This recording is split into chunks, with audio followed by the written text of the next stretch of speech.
I will now present a case study that is called Serving Students and the Community versus Academic Scholarship, a case of cultural taxation.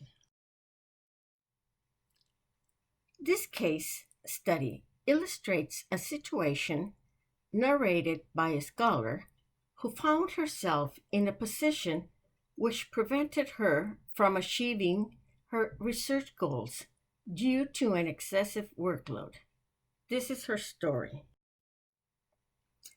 When I started a tenure track position in an urban teacher education department that offered a bilingual credential, I was the only faculty member with a Mexican background. I was also one of the few bilingual faculty members. Equally relevant was the fact that I came from a working class family.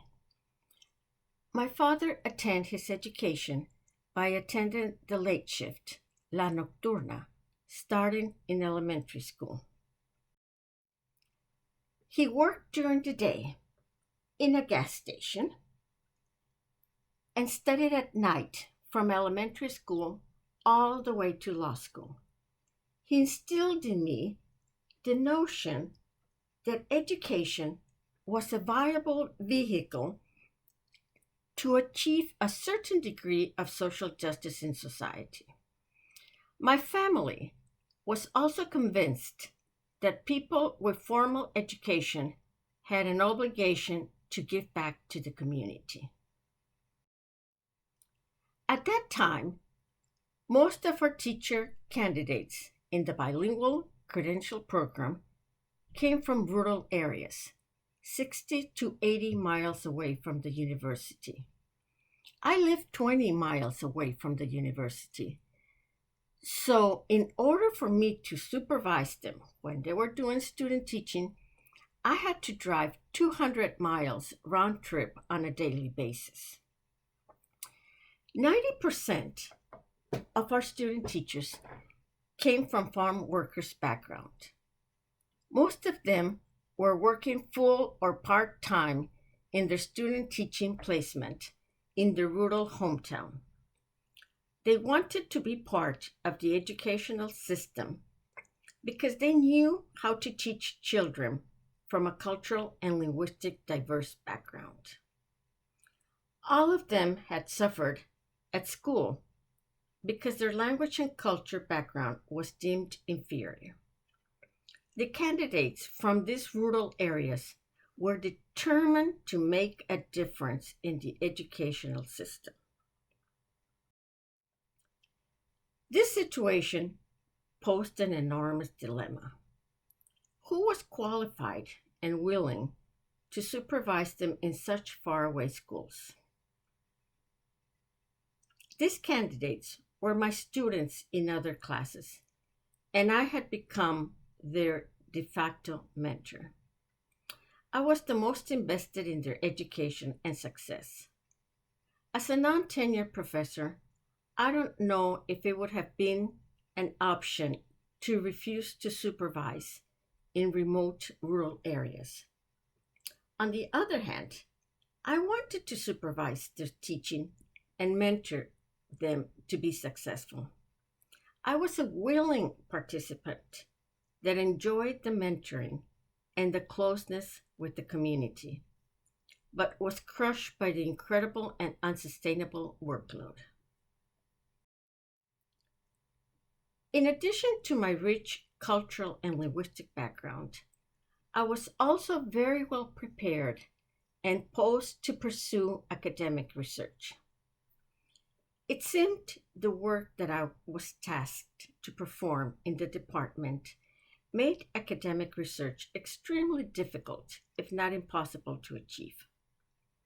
Although I cherished serving and living with the community, there was a palpable tension between my academic goals and the unrealistic expectations to coordinate a very successful and understaffed bilingual credential program, almost single-handedly.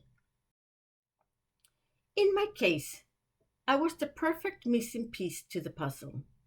My native proficiency in Spanish and my shared ethnic background made me the perfect candidate to fulfill a task that few others wanted to engage in.